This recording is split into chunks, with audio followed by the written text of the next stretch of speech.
அஸ்ஸலாமு அலைக்கும். Hi, welcome to our channel. இன்றைக்கி நம்ம பார்க்க போகிற ரெசிபி என்னென்னா, ரோட்டுக்கடை ஸ்டைலில் தேங்காய் மாங்காய் பட்டாணி சுண்டல் தான் பார்க்க போகிறோம். அதுக்கு முன்னாடி நம்ம சேனலை சப்ஸ்கிரைப் பண்ணுங்கள், பக்கத்தில் உள்ள பெல் பட்டனை கிளிக் பண்ணுங்கள். வாங்க வீடியோக்குள்ளே போகலாம். தேங்காய் மாங்காய் பட்டாணி சுண்டல் செய்கிறதுக்கு ஒரு கடாயை எடுத்து வச்சுக்கிட்டேன். பட்டாணி வேக வச்சு எடுத்து வச்சுக்கிட்டேன். அது தேவையான பொருள்லாம் எடுத்து வச்சுருக்கிறேன். நைஸாக கட் பண்ண தேங்காய், மாங்காய், மல்லித்தழை, பெரிய வெங்காயம், நைஸாக கட் பண்ண பெரிய வெங்காயம், கருவேப்பிலை எல்லாம் வச்சுருக்கிறேன். இப்போ நம்ம தாளிக்கிறதுக்கு நம்ம ரெடி பண்ணிடுவோம். இப்போ தேவையான அளவு தாளிக்கிறதுக்கு நான் தேங்காய் எண்ணெய் ஊற்றிருக்கிறேன். எண்ணெய் ஆயில் வந்து ரொம்ப தேவைப்படாது, கம்மியாக ஊற்றிக்கோங்க. 1 ஸ்பூன் ஊற்றிருக்கிறேன். இப்போ கடுகு போட்டுக்குருவோம். கடுகு 1 ஸ்பூன், காஞ்ச மிளகாய் 2 போட்டுக்கிறேன்.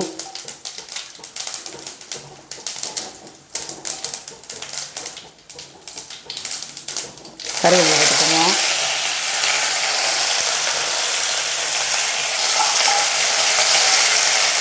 ரொம்ப கருக வேணாம், நல்லா வதக்கிக்கோங்க. 1 டீஸ்பூன் பெருங்காயத்தூள் எடுத்து வச்சுக்கிறேன், அதை போட்டுக்கோங்க. இஞ்சி பூண்டு விழுது 1 டீஸ்பூன் போடுறேன். இஞ்சி பூண்டு விழுது ரொம்ப தேவைப்படாது, சும்மா வாசனைக்காக லேசாக. நல்லா வதக்கிக்கோங்க.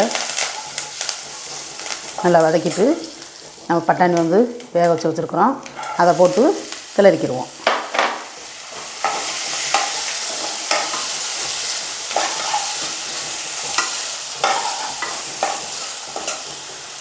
மேகி மசாலா ஒரு பாக்கெட் எடுத்து வச்சுருக்கிறேன். நம்ம நூடுல்ஸ் வந்து நான் செய்யும்போது அதில் வந்து மேகி மசாலா இருக்கும். அது வந்து இந்த பட்டாணி மசாலாவுக்குலாம் நல்லா யூஸ் ஆகும். அது போட்டுக்குவோம். நான் வந்து பட்டாணி வந்து 200 கிராம் எடுத்துருக்கிறேன். அதுக்கு ஒரு பாக்கெட்டு போடுறேன். நீங்கள் அதிகமாக எடுத்துக்கிட்டீங்கன்னாக்க அதுக்கு தகுந்த மாதிரி மேகி மசாலா அதிகமாக சேர்த்துக்கோங்க. நான் வந்து 200 கிராம் தான் எடுத்துருக்கிறேன். சிக்கன் 65 மசாலா 1 ஸ்பூன் போட்டுக்கோங்க. ஏன்னா ஏற்கனவே நம்ம காஞ்ச மிளகா போட்டிருக்குறோம், 1 ஸ்பூன் போட்டுக்கோங்க. பருப்பு வேக வச்சு வச்சுருக்கிறேன். 2 டேபிள் ஸ்பூன் போட்டு வச்சுருக்கேன் பருப்பு. அதை போட்டு நல்லா கிளறிக்கங்க. கொஞ்சம் தண்ணி ஊற்றிக்கிடுவோம்.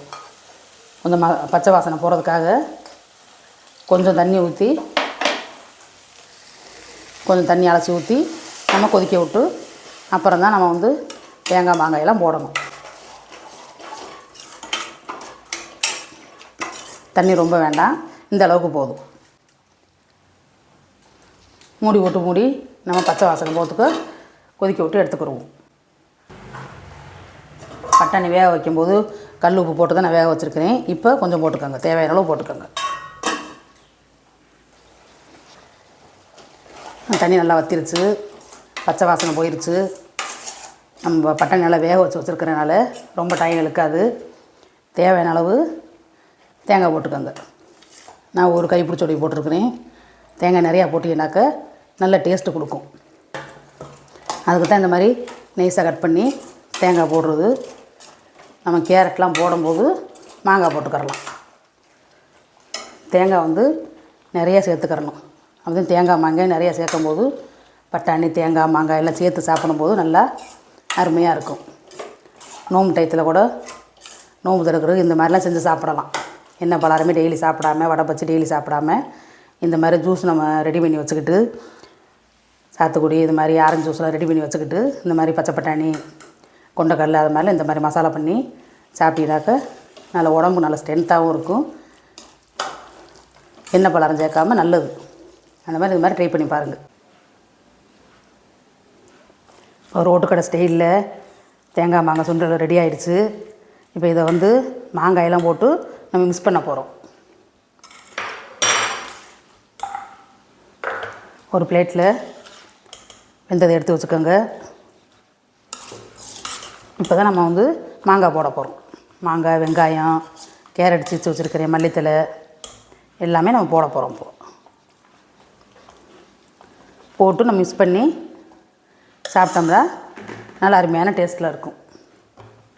இப்போ வாங்க மிக்ஸ் பண்ணுவோம்.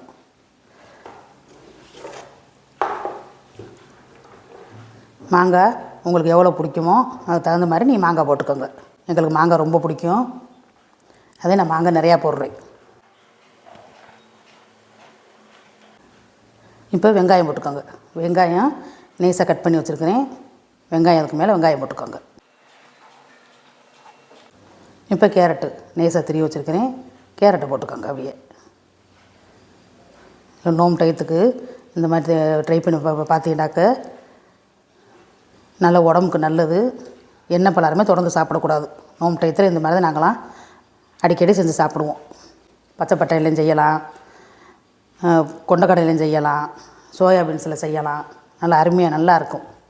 இப்போ மல்லித்தலை இப்படி தூவி விட்டுக்குருவோம். மல்லித்தலை தூவி விட்டு